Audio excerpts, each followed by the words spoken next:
Hi, my name is Adam Cox. I'm a clinical hypnotherapist based in London in the UK. I'm a phobia expert, founder of phobiaguru.com, and the UK's leading expert at eliminating phobias rapidly, quite often in just a single session. Now, atychiphobia, also pronounced as atychiphobia, is the fear of failure.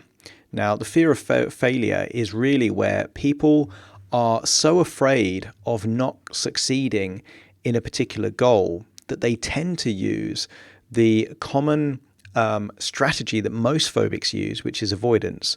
So if you have a fear of spiders, for example, you might avoid places where you think spiders are going to be. So old sheds or attics, for example.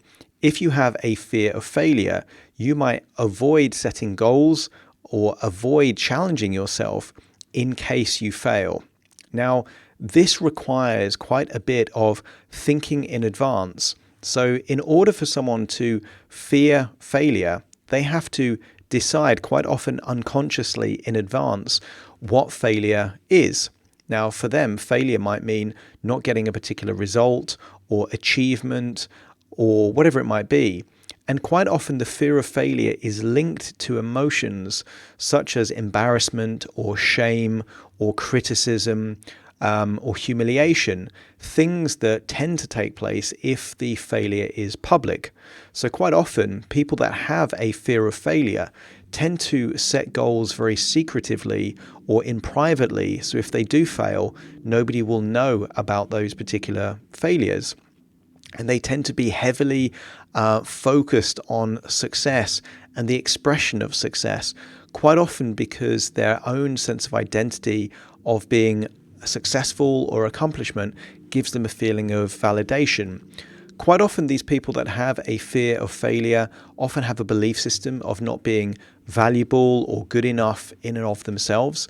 So there is a validation root cause to a lot of these fears.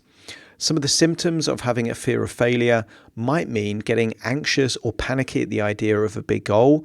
It might involve an element of excuse making, so that people will avoid doing certain things that may result in a questionable outcome. So therefore, just by not attending certain things, that then inoculates them at the idea of failing. Or it might be doing something so half-heartedly and with so minimum effort that if they do fail, then they can justify it to themselves by saying, well, they didn't really try very hard anyway. So these are some of the coping strategies and implications, but really it comes from avoiding an unwanted or undesirable outcome and the emotions linked to that outcome.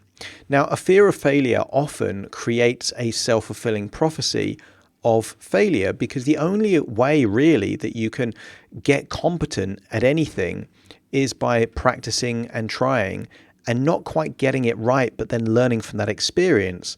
So for those people that really do well at overcoming a fear of failure, is they reframe the meaning of failure so that failure itself is a feedback loop, and the only way that they can really fail is if they quit permanently, and that's a good way to break that pattern. But quite often, even if that makes intellectual sense, they're fighting against this unconscious response. So just knowing that normally isn't enough to make that change. The change has to take place at the unconscious level. When I work with people one-on-one, I'm able to figure out the exact sequence of thoughts and evaluations that arrive at that point of creating a fear of failure, and then effectively breaking that pattern using a pattern interrupt or just effectively switching the neural pathway so it doesn't work automatically by itself, and then replacing it normally by linking it to a more resourceful state or strategy that exists somewhere else in their life. And a good example for this is people can't have always have had a fear of failure, because otherwise they wouldn't have achieved anything. And there's normally several references and examples in people's lives where they accept that the only way that they got successful is by not being perfect to begin with until they learned and improved.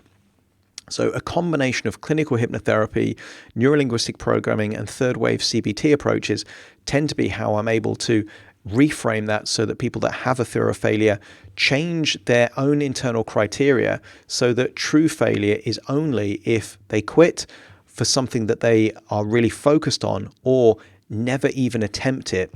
And if you make never attempting a goal true failure, and they have that fear of failure, well, then it's, in hypnosis, we call it a double bind.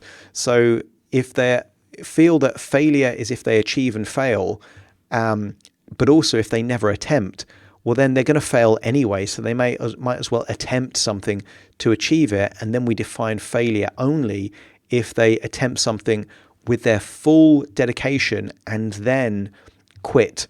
And then that becomes a new definition of failure, which actually promotes the resourceful feeling of determination and tenacity, and a feedback loop which enables people to get more and more competent.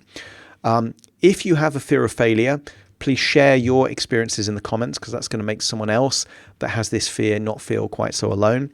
If you have any questions of fear of failure, please put them in the comments and I'll do my best to reply to that individually.